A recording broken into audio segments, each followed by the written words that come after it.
Liverpool 3-0. Corner taken quickly, Origi! Está isolado Cristiano Ronaldo, vai embora Cristiano Ronaldo, mete, bateu, golo. Balotelli, Aguero!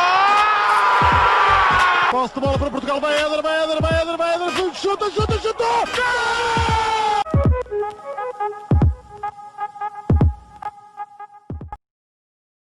Muito bem-vindos a mais um episódio do podcast O Hispaneca. Estou acompanhado dos habituais Miguel Rocha e Rodrigo Canhoto.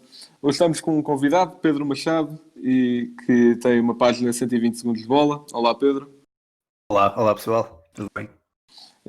O Pedro tem a tal página 120 segundos de bola, que também tem um podcast associado no Spotify e em algumas outras plataformas, mas o principal trabalho dele é mesmo no Instagram, com alguns mini-vídeos que explica alguns temas relacionados com o futebol. Vão lá seguir para ele consolidar o número dos 1000 seguidores, que é um trabalho mesmo muito bom, vale a pena seguir.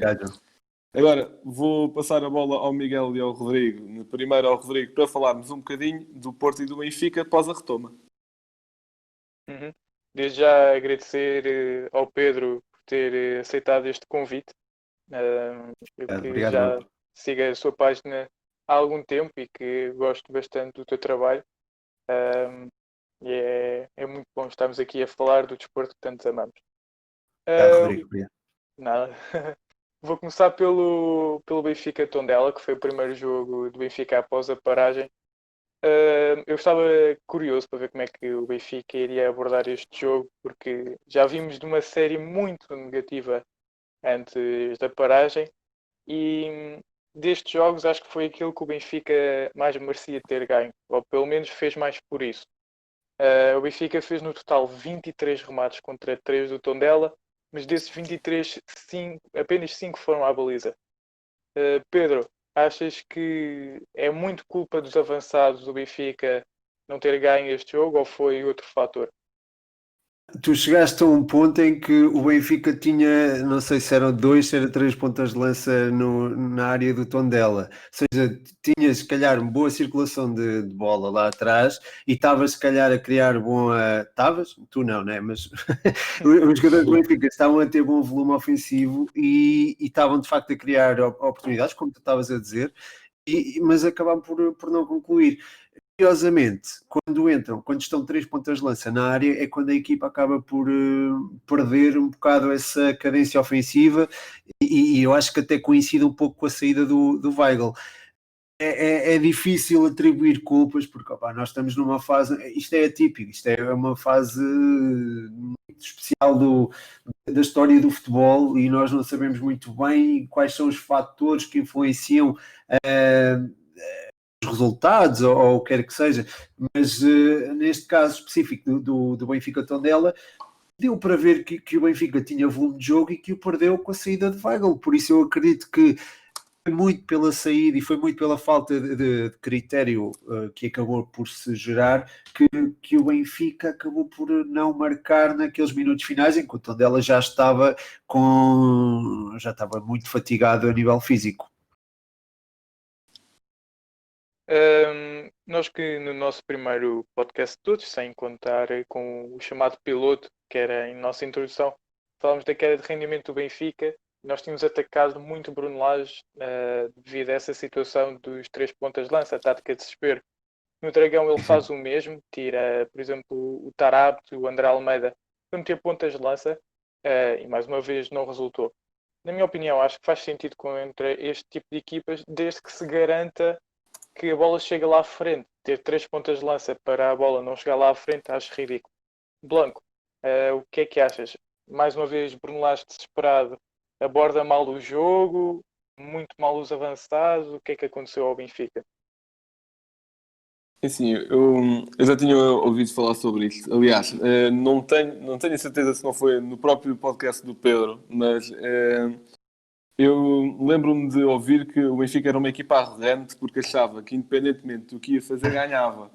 Porque lá está, os jogadores têm consciência tanto do Benfica, que é uma das maiores equipas em Portugal e que normalmente as grandes equipas ganham. Só que parece que isso lhes alguma pressão. Portanto, contra o Tondela especialmente, foram fazendo o seu jogo, não estavam com muita pressa, depois iam tendo oportunidades, iam pensando, o golo mais tarde ou mais cedo vai sair.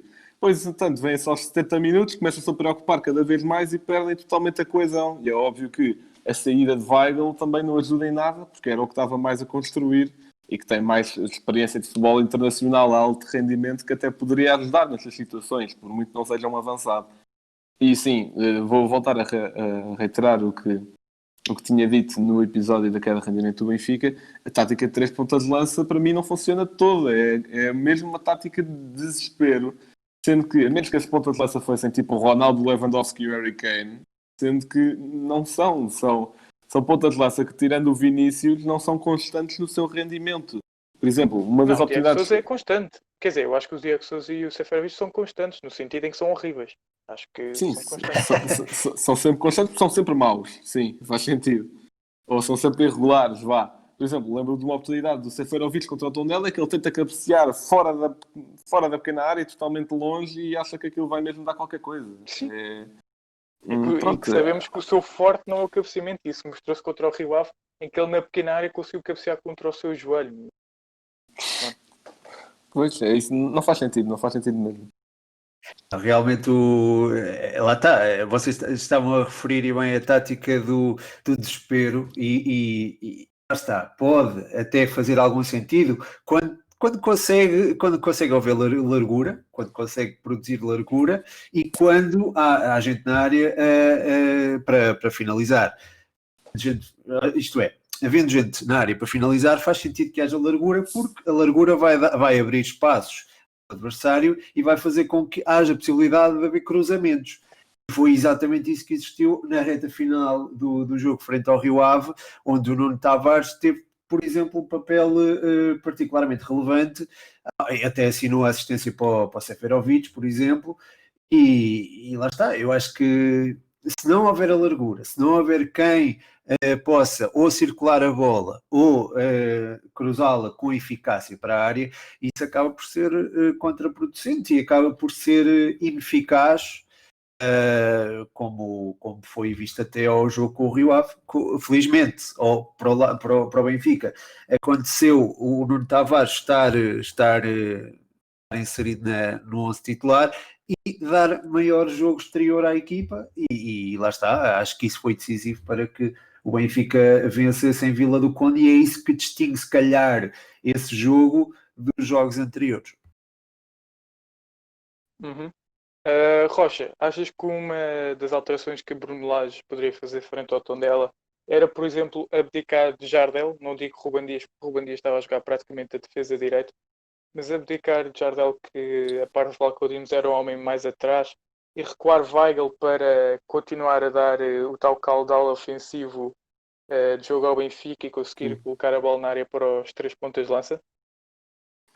Assim, certamente que com o Weigl o Benfica ia continuar a ter uma construção de jogo muito mais eficaz do que sem ele, quando ele saiu para entrar, já não sei qual dos avançados, foi o Diego Sousa, Seferovic ou o Jota. Mas agora,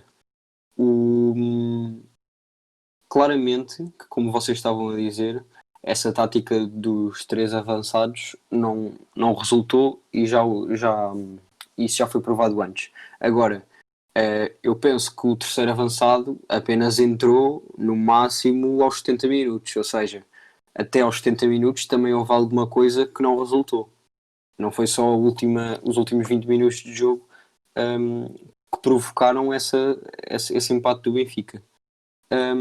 Quanto aos 3 avançados, e sobre o que o Pedro estava a dizer também, isso é bastante importante, que é, existem avançados que, se calhar, com o seu posicionamento, por acaso, por exemplo, no jogo contra o Tottenham que eu vi, o Kane, que se calhar já estava um pouco cansado, vinha muito buscar jogo, ficava ali muito no meio campo, se calhar fazia uns passos, ou seja, não era um jogador, é um jogador que se sabe posicionar.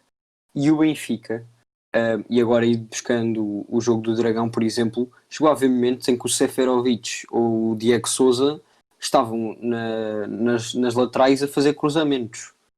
Por isso, obviamente que, se calhar, se um ataque vem de um lado e imaginemos que o Grimaldo sobe bastante e consegue cruzar o Grimaldo quando há 3 avançados na área, aí obviamente que isso vai fazer sentido e que pode dar resultado. Agora, quando tem 3 avançados que não sabem posicionar de uma maneira correta para que essa tática que está a ser utilizada dê resultado, também aí fica difícil. Quanto ao resto do jogo, ou seja, até esses 70 minutos arredondadamente, assim, ok, foi o primeiro jogo do Benfica após a retoma. Não houve nenhuma equipa que após a retoma tenha jogado assim muito bem. Mas também se nota que, por exemplo, o Gabriel voltou à competição, já não jogava há alguns meses depois de uma lesão que teve. Taarabt ficou atrás de Vinícius. Pisic caiu um pouco mais para a direita do que se calhar costuma, porque já havia mais médios. Taarabt já vinha muito para o meio e já tinha Weigl e Gabriel também no meio campo, e Pisic se calhar descaiu um pouco mais para a direita do que é costume, já não vinha tanto para o meio. Mas sim, este primeiro jogo eu considero que também não pode ser reflexo do que o Benfica é capaz de fazer, mesmo com estes maus resultados que se calhar tem vindo a ter. Falaste aí no Taarabt, que foi uma sugestão que nós tínhamos dado, acho que até foi o Blanco, para o Benfica ganhar mais equilíbrio, colocar o Marroquino nas costas do Vinícius para dar estabilidade à equipa, como referi, Sim, com o eu Gabriel entretanto já e o me Weigl. arrependi de ter feito essa sugestão no primeiro episódio, mas mais à frente eu explico porquê. Passando para o segundo jogo, no Algarve, o Benfica vê-se a ganhar por 2-0 ao intervalo, com um domínio absoluto. O Portimonense, que nessa altura, é verdade, tinha mais posse de bola, com 54 contra 46 do Benfica, mas tinha apenas um remate feito.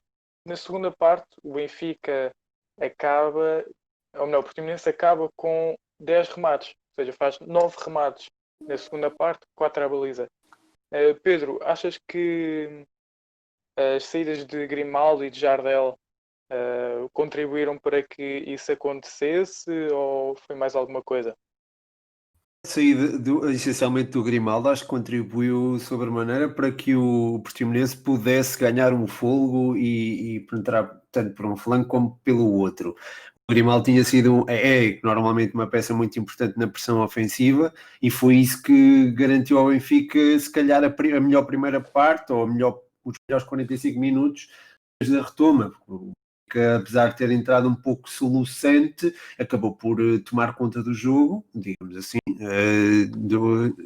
ao Portimonense, e foi um domínio que não durou só aqueles 45 minutos, durou mais um pouco da segunda parte.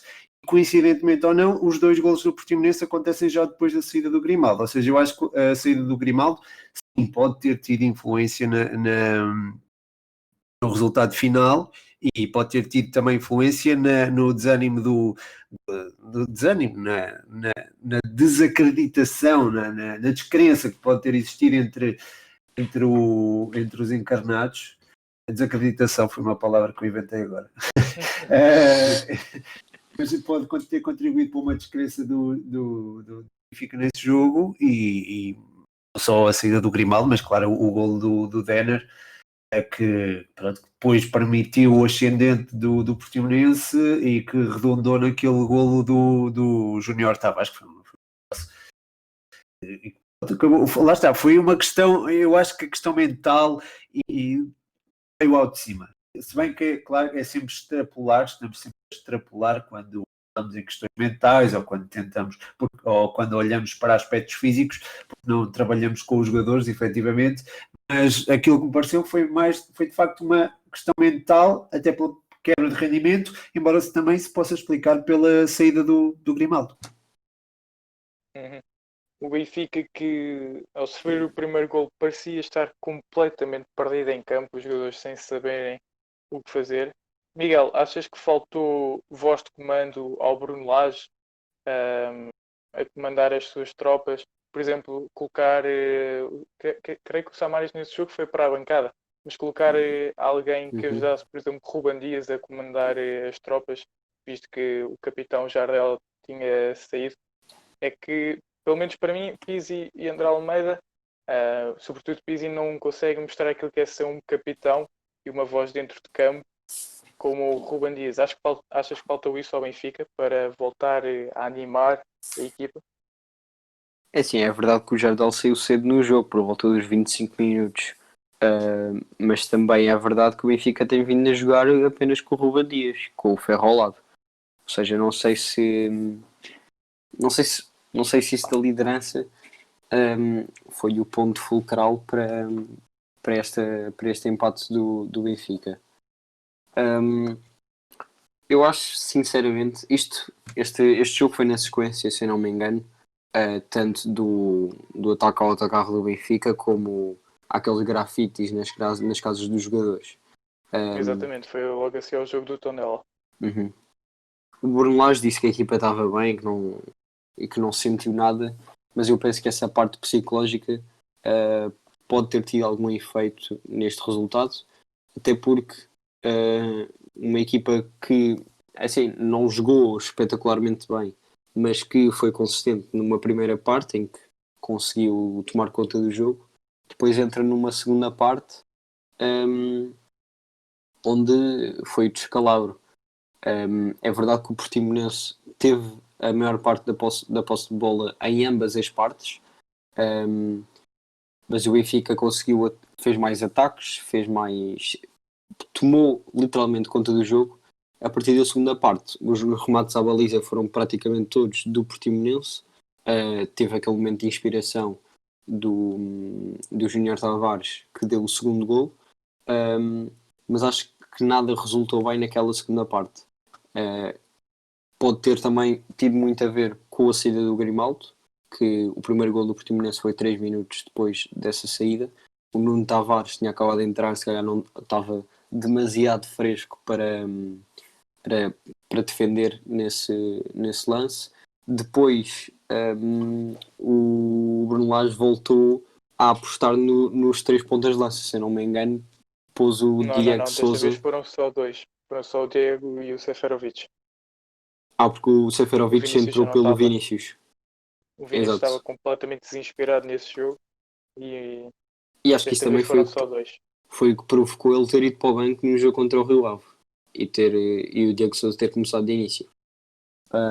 Mas basicamente foi isso. Foi uma primeira parte em que o Benfica tomou conta do jogo, e uma segunda que veio a demonstrar o que se calhar já se adivinhava pela posse de bola do Portimonense, principalmente.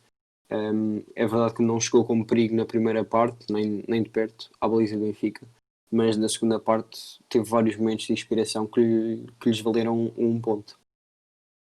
Nós que, pelo menos eu, agora já não me recordo se tu e o Blanco tinham apostado na permanência do Portimonense, eu apostei e até agora está a dar a justificação para ficar, portanto eu espero que assim aconteça. Blanco, nós no tal primeiro episódio falámos que o Benfica era uma equipa que dependia muito das individualidades. Isso continua a notar-se? Pegando já naquela parte que eu ia falar do Tarab, eu acho que sim, só que a diferença é que agora a individualidade é só uma, que é o Tarab. Eu tinha-me arrependido de dizer que, óbvio que o Tarap, jogando a segunda avançada, até pode dar mais equilíbrio ao meio campo, mas faz com que o Tarap não renda tanto. Porque o Tarap, no único jogo em que jogou a 8 desde a retoma, que foi contra o Portimonense, foi aquele que jogou melhor, tirando aquele super pormenor que deu contra o Rio Ave. Foi em que ele criou mais e que estava mais solto no jogo. Conseguia... Eu acho que é assim, porque ele jogar atrás do avançado, ele não é um jogador que está de costas para a baliza, ele é um jogador que pega no jogo do meio campo e que vai levando para a frente, e se não for estar apto a levar o jogo do Benfica para a frente, não é ninguém, porque o coletivo, tirando a primeira parte contra o Portimonense, em regra não funciona. Tem de ser sempre estar apto, ou algum jogador esteja muito inspirado, por exemplo, o André Almeida a marcar, por exemplo, contra o Portimonense, que tem de levar o Benfica para a frente. Inspiração da defesa do Portimonense. Sim, também com aquele erro do... Não sei se foi do Pocinolo. Isso, foi o Pocinolo. Isso mesmo.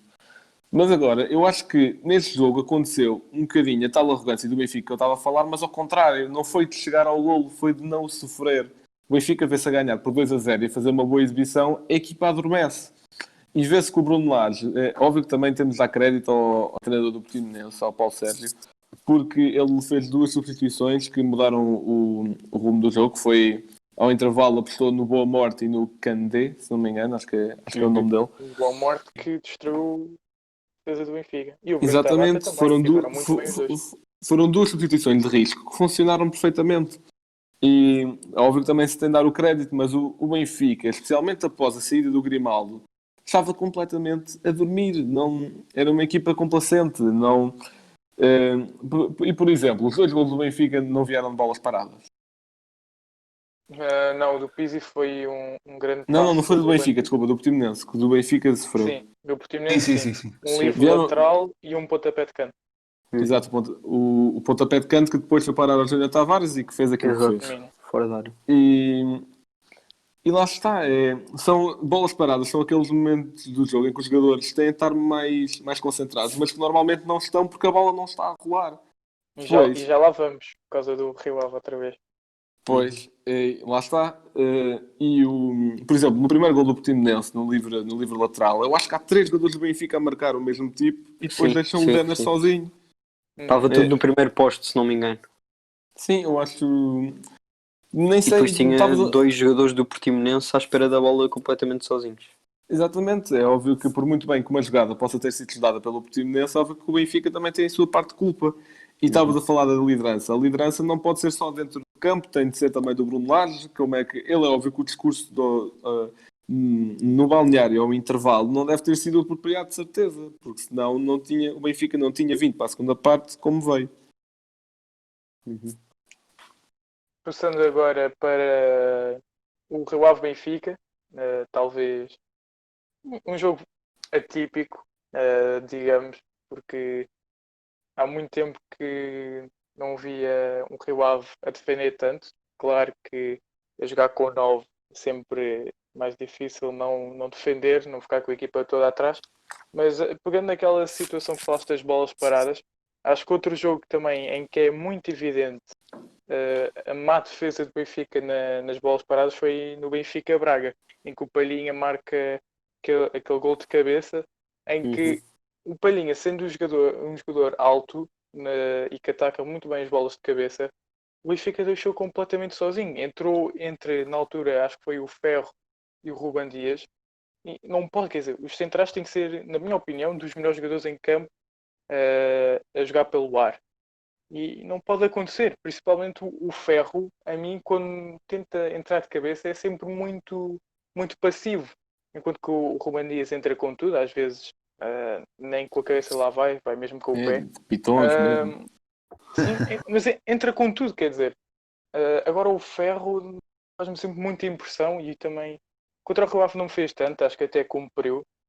Mas no gol que o Rio Ave marca pelo Taremi, o Diego Sousa, que também é um jogador alto e que tem que saber cabecear uma bola, sendo ponta de lança e a velocidade não é o seu forte, é principalmente o jogo aéreo e apanhar uma bola e rematar, e ele perdeu o lance completamente. Mas passando por este jogo, o Pedro destacou numa publicação dos jogadores da jornada Julian Weigl. Achas que Julian Weigl conseguiu, ao longo destas 3 jornadas, provar o porquê dos 20 milhões investidos pelo Benfica? Claro que ainda não é? Acho que ainda é muito prematuro nós falarmos disso. Falámos de que já justificou ou que virá a justificar esses 20 milhões, mas eu acho que o Weigl está longe de ser o problema do Benfica. Ele é mais solução do que problema.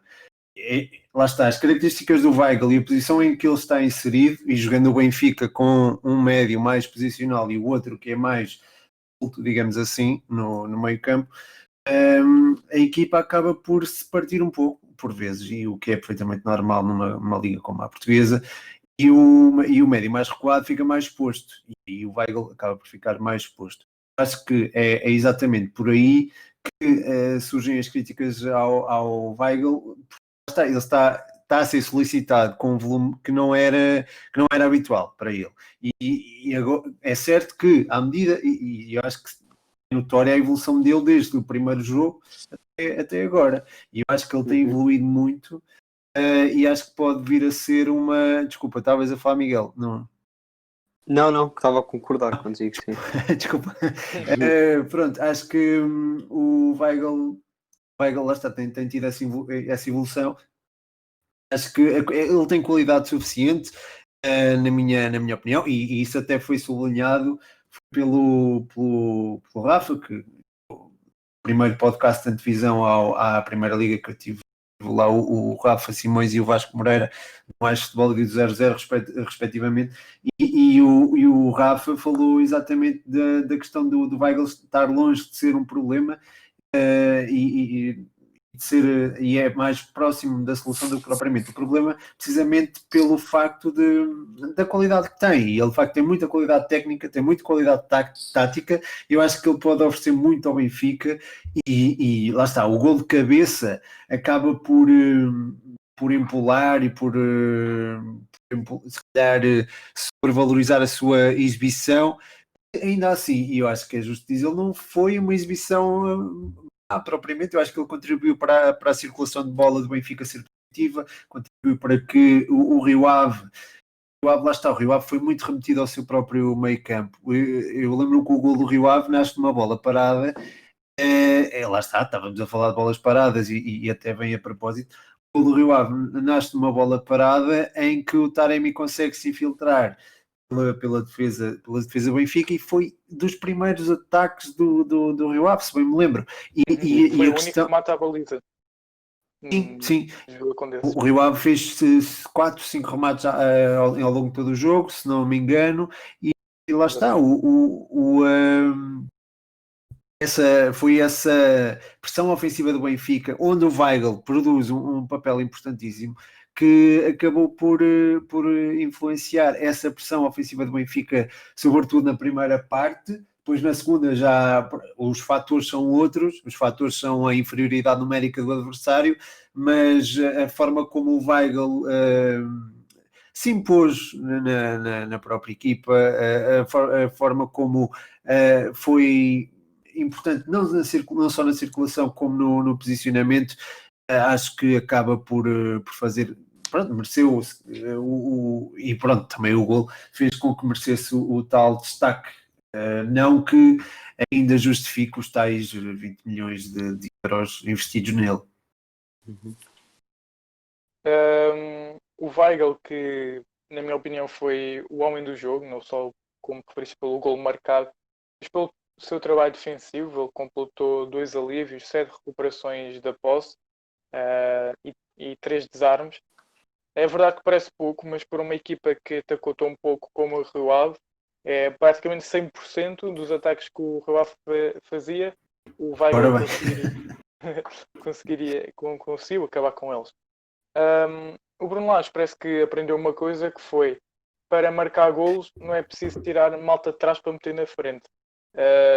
Blanco, achas que o Bruno Lage fez bem ao continuar, por exemplo, deixar o Weigl e não ter outra vez apostado nos 3 pontas de lança? Até porque o Diego Sousa, digamos de passagem, estava a fazer uma exibição miserável. É assim, eu acho que nós não devemos tirar crédito ao Diego Sousa, porque ele ainda deu uma assistência. Mas é assim, é óbvio que eu acho que deu resultado, porque o Weigl mostrou-se capaz de decidir o jogo, tanto a construir como a finalizar, e com o gol marcado aos 87, mesmo no final. E é óbvio que se provou que é simples, ele já usou inúmeras vezes os 3 pontos de lança e acho que nunca resultou. Se é que resultou alguma vez, não me lembro de nenhuma que tenha resultado. E ele deixou agora o Weigl para ver se dava, e deu. Portanto, é assim, as estatísticas estão claramente inclinadas para uma das opções. E assim, eu acho que o Weigl tem principalmente a retoma, mas mesmo antes disso tem sido um profissional de se tirar o chapéu, porque ele fazia grandes exibições, mesmo que fossem exibições silenciosas, porque o principal trabalho dele não é marcar gols ou fazer assistências. Exatamente. Ele antes da retoma já fazia grandes exibições, veio contra o Tondela ser um dos melhores jogadores do Benfica em campo. Depois dá-se o ataque do apedrejamento ao autocarro do Benfica. Ele é um dos 2 principais atingidos. Ele diz que aquilo não é uma amostra do que é o Benfica. Ele dá o máximo de si no jogo contra o Portimonense também, e mostra-se, se calhar, um dos melhores líderes do Benfica neste último jogo contra o Rio Ave. Assim, porque portanto, eu acho que o Weigl... 100%. É óbvio, como o Pedro E estava a também. dizer, exatamente, é óbvio que, como o Pedro estava a dizer, é difícil de dizer que os 20 milhões já valem a pena, é difícil. Pá, mas eu acho que o Weigl tem sido, nos últimos tempos, o melhor jogador do Benfica, indiscutivelmente, por todas as questões extra-campo e também dentro de campo. Rocha, eu vi há pouco tempo uma estatística. Rodrigo, desculpa, estavas a dizer que concordavas, não era com o João? Exatamente. Ok, pronto, eu também concordo, pá. Eu subscrevo inteiramente aquilo que o João estava a dizer em relação ao profissionalismo do Weigl. Desculpa, continua. Não há problema. Sim, e aquilo que ele escreveu no post do Instagram, ele parecia que quase que estava a pedir desculpa por ter sido atacado, ou seja, obviamente não estava a dar razão e daí teres dito aquilo que o Benfica não eram aqueles adeptos que tinham atacado o autocarro, ou seja, ele que já curiosamente tinha estado quando atacaram o autocarro do Dortmund num jogo para a Champions, agora já não me recordo contra quem. Sim, foi mas contra o ele- Mónaco, ele- acho eu. Que o jogo até não foi foi- adiado e depois Uhum. eu lembro-me que houve um grande movimento dos adeptos do... Já não me lembro qual é que era a equipa da casa, se era o Mónaco ou se era o Dortmund. Mas que houve Era o um grande... Dortmund, sim. Era o O Dortmund. Dortmund Houve um estava a jogar em casa. Houve um grande E os movimento da equipa do Dortmund. Se quiser ser o Pedro a dizer, pode dizer.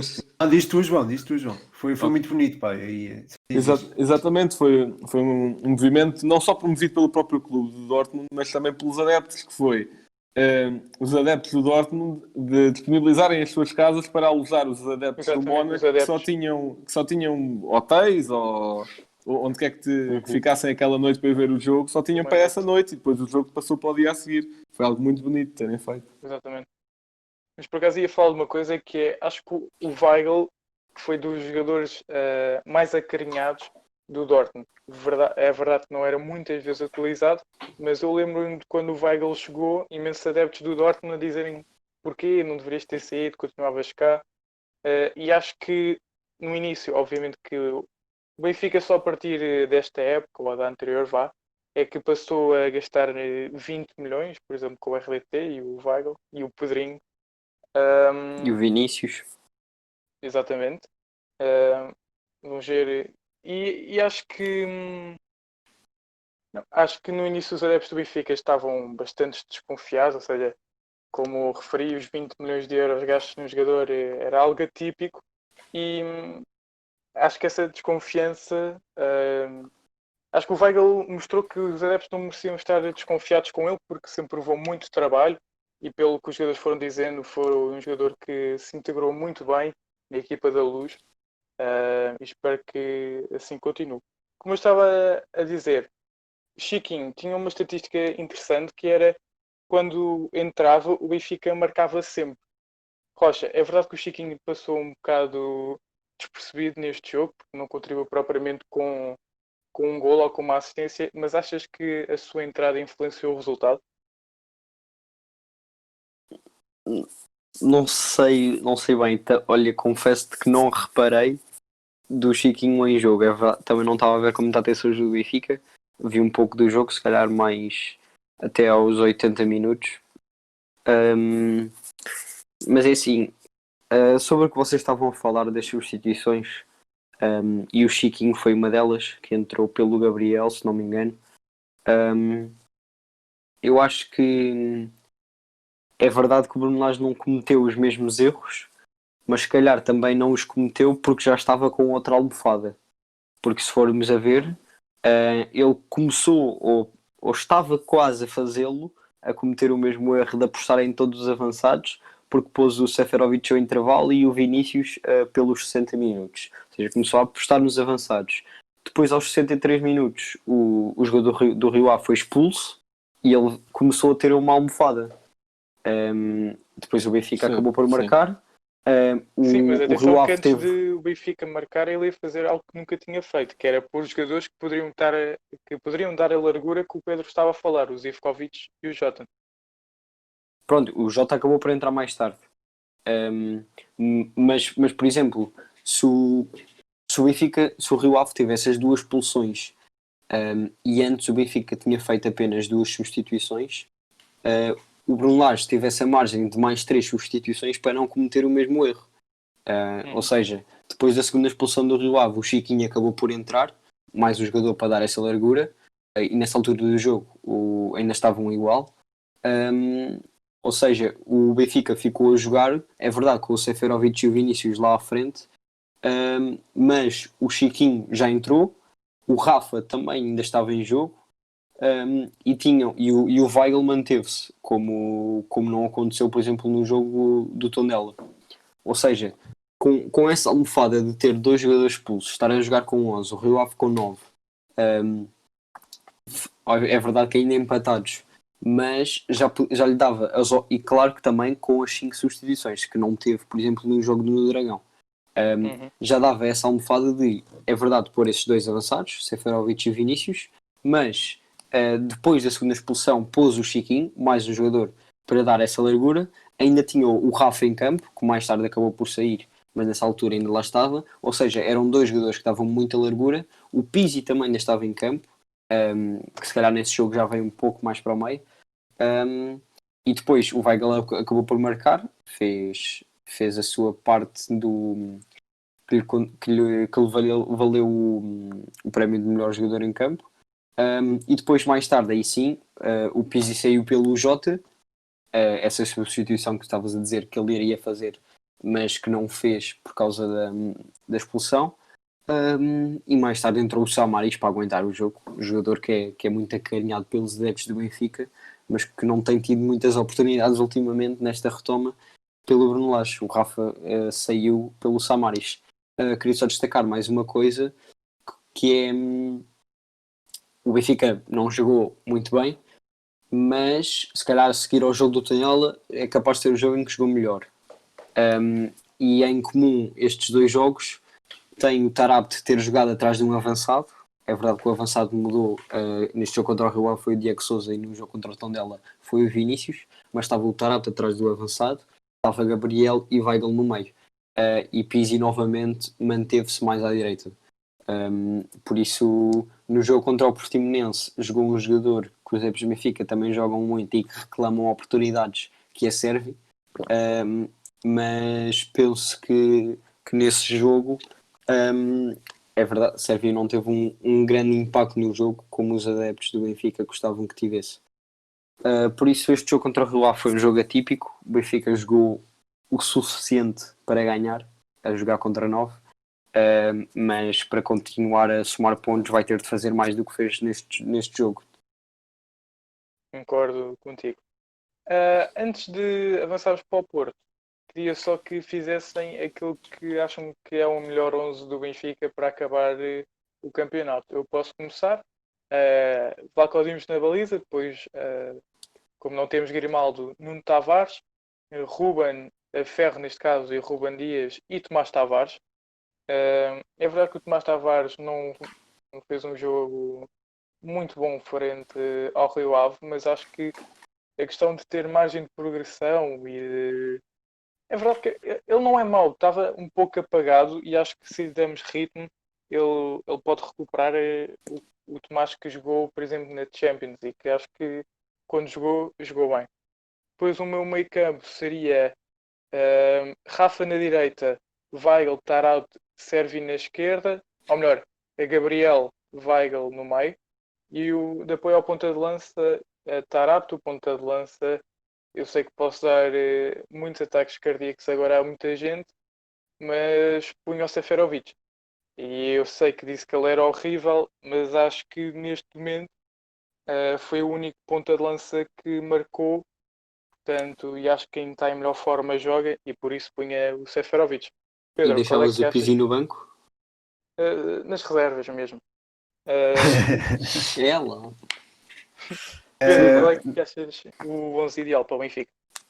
Eu não acho que seja incoerente o facto de tu incluís o Seferovic e teres dito que ele não era assim tão bom. Vou usar aqui um eufemismo porque é para não dar tanto na cabeça ao homem.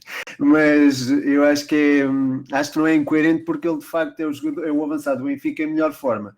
Diego Sousa foi criticado, eu acho que algo injustamente, não são infundadas as críticas, mas não é de toda a melhor solução. Se compararmos os dois, eu acho que Seferovic é muito mais trabalhador e o Benfica precisa exatamente de um ponta de lança com aquelas características, estando o Vinícius em baixo de forma. Ou seja, se calhar eu também apontaria Seferovic, mas não em todos os jogos. Isto é, se calhar utilizaria o Seferovic em jogos como contra o Famalicão, contra o Vitória de Guimarães, Vitória Sport Clube, e contra o Sporting, porque até a final da temporada se calhar vão ser os jogos mais desafiantes para o Benfica, ou teoricamente mais complicados, e vão ser os jogos em que vão enfrentar equipas que não têm tanto a aversão ao risco que tiveram, por exemplo, o Portimonense e o Tondela. Ou seja, vou aqui, pronto, formular as ideias.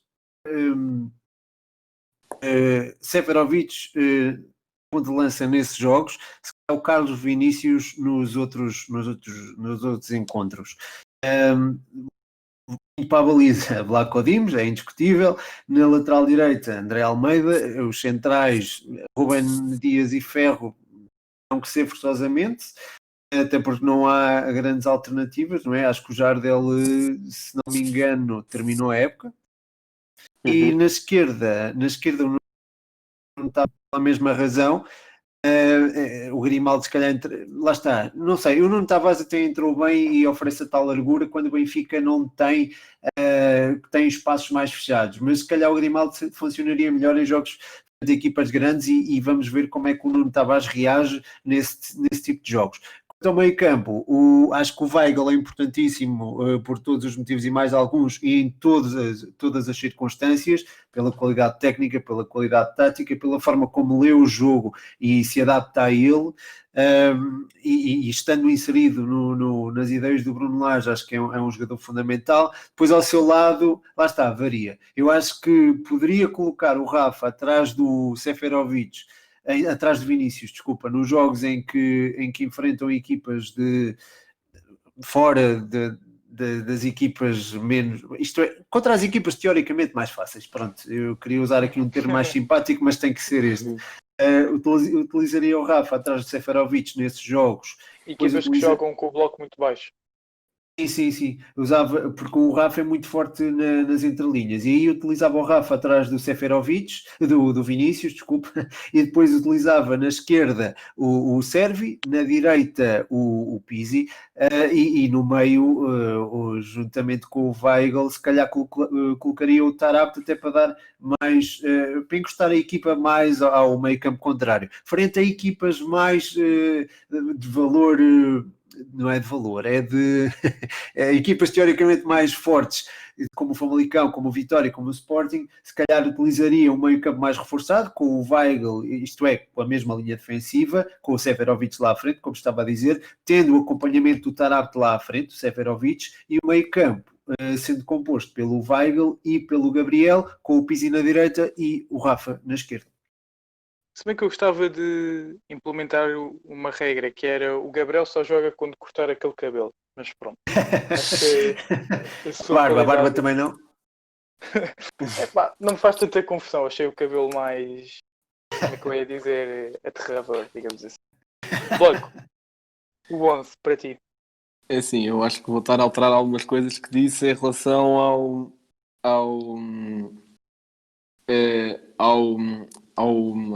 Podcast da queda de rendimento. Exatamente, esse mesmo.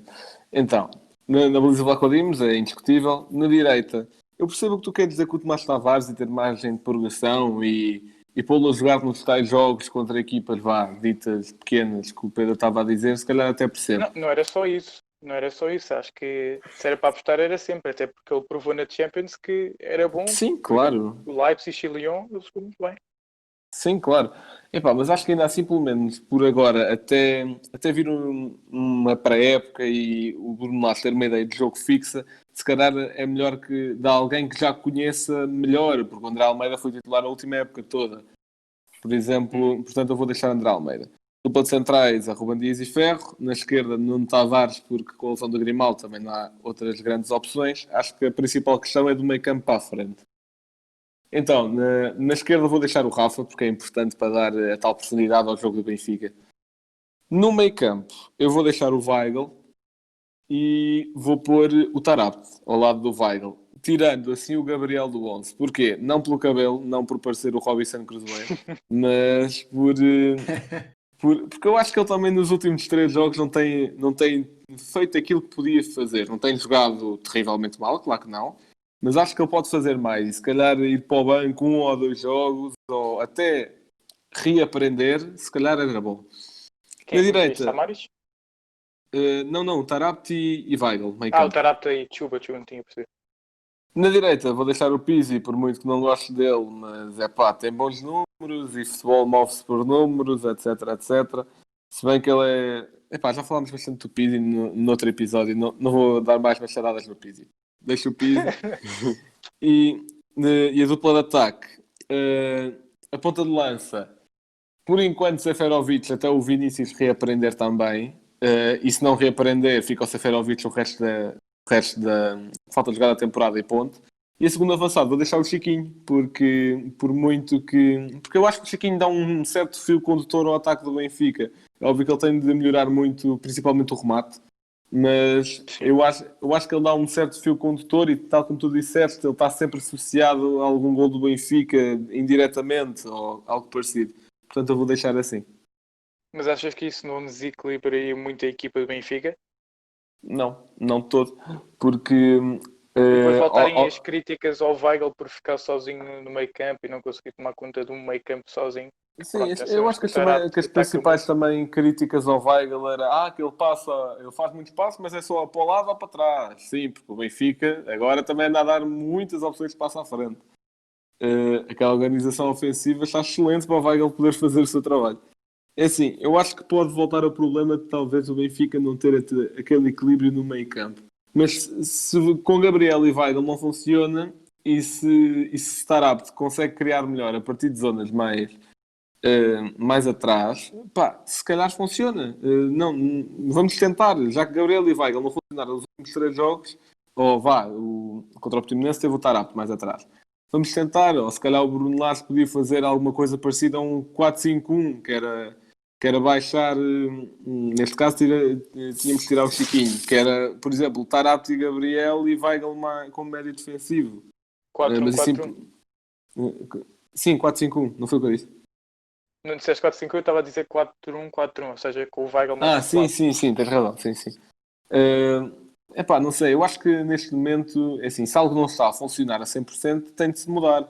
E muda-se e encontra-se uma resposta experimentando. E eu acho que as alternativas que eu estou a dar, eu acho que têm algum critério. Não é tipo, vamos meter o Pizzi no meio campo e na direita, na média direita, mas Tomás Tavares, ou lá o que é. Aqui não há Rui Vitórias.